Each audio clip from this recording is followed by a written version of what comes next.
Gubernur DKI Jakarta, Anies Baswedan, kedatangan tamu istimewa di suatu malam pada pertengahan Desember lalu.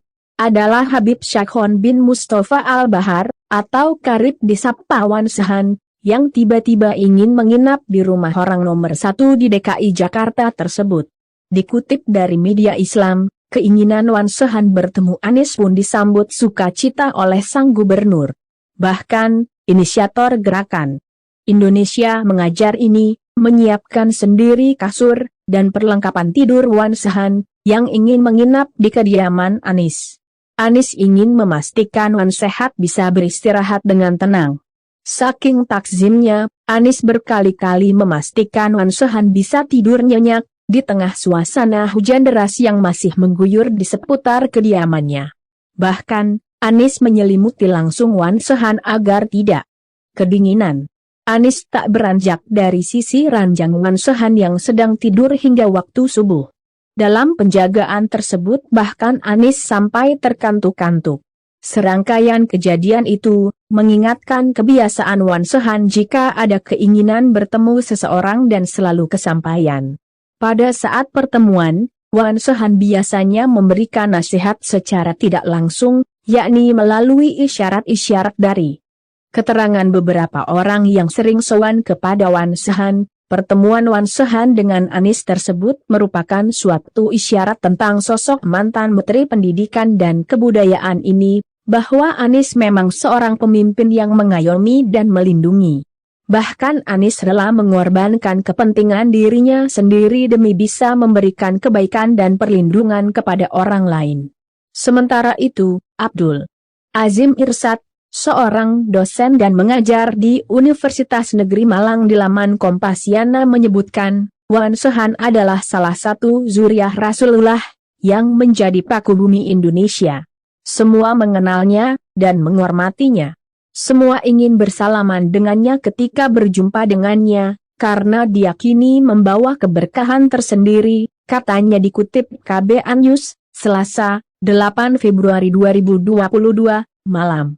Menurutnya, bagi kalangan ulama aswaja, mempercayai karamah para ulama dan kekasih Allah, baik dari kalangan habaib atau Indonesia merupakan sebuah keniscayaan.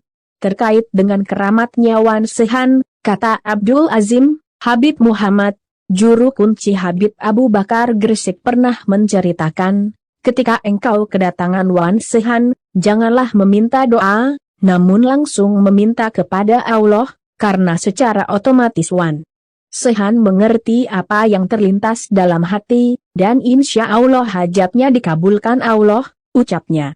Itu diungkapkan oleh menantunya, Lutfi Mustafa Muhammad, salah satu dosen di UIN Tulungagung. Abdul Azim menambahkan. Dikatakan Abdul Azim, hampir setiap orang yang didekati oleh Wan Se-han, akan terjadi sesuatu yang menarik dan asik, yang tidak pernah terlintas dalam benak manusia pada umumnya. Biasanya, orang-orang awam berusaha mencarinya, dan meminta doa keberkahan darinya, atau hanya sekadar mencium tangan. Namun, orang-orang tertentu didatanginya. Biasanya, orang-orang yang didatanginya, berarti makom spiritualnya sangat tinggi, atau akan terjadi kepadanya sebuah keajaiban yang luar biasa, jelasnya. Menurut Abdul Azim, tidak satu pun tempat, atau orang yang didatangi Wan Se-han pasti ada maksud yang tersirat. Itulah yang menjadi misteri. Masih berkaitan dengan sosok Wan Se-han, Abdul Azim bercerita suatu kali sowan kepada KH Marzuki Mustamar yang mendapat hadiah tongkat dari Wan Se-han. Kiai Marzuki bercerita panjang seputar Wan Se-han, seorang wali jasab dari keturunan Rasulullah. Sudah pasti melakukan sesuatu di luar nalar manusia pada umumnya. Namanya saja orang jadab, selalu perilakunya unik, menarik, dan tidak bisa diikuti. Asyik-asyik duduk, tiba-tiba keluar dan menghilang. Tidak lama kemudian, Wan Se-han muncul, kemudian Kiai Marzuki bertanya, "Bib, dari mana?" Wan Se-han menjawab, "Saya tadi wiridan di masjid."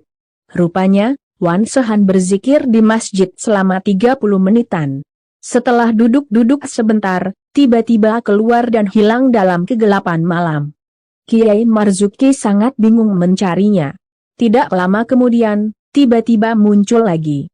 Lantas Kiai Marzuki bertanya, "Dari mana Bib?" Wan Sehan menjawab, "Saya dari sawah-sawah, supaya nanti menjadi pondok pesantren." Belum lama duduk bersama dengan Kiai Marzuki di ruang tamu, tiba-tiba Wan Sehan keluar lagi tanpa pamit. Rupanya, kali ini Wan Sehan mengambil sebuah tongkat di mobil. Tidak lama kemudian, Wan Sehan memberikan tongkat tersebut kepada Kiai Marzuki Mustamar. Penyanyi yang juga musisi, Ahmad Dhani disebut-sebut juga pernah kedatangan Wan Sehan di rumahnya di kawasan Pondok Indah, Jakarta Selatan. Kedatangan Wan Sehan ini sempat diunggah videonya di YouTube pada Selasa, 21 Januari 2020. Dalam video tersebut, Sheikh Razi, seperti diwartakan FIFA, mengatakan bahwa 10 hari setelah berusaha mempertemukan Wan Sehan, ternyata hari ini beliau bertemu musisi Dhani Ahmad Prasetyo alias Ahmad Dhani. Isyarat membawa keyboard langsung ke rumah Dhani. Beliau meminta berangkat dan saya diminta untuk mempersiapkan. Insya Allah barakah untuk semuanya, kata Razi.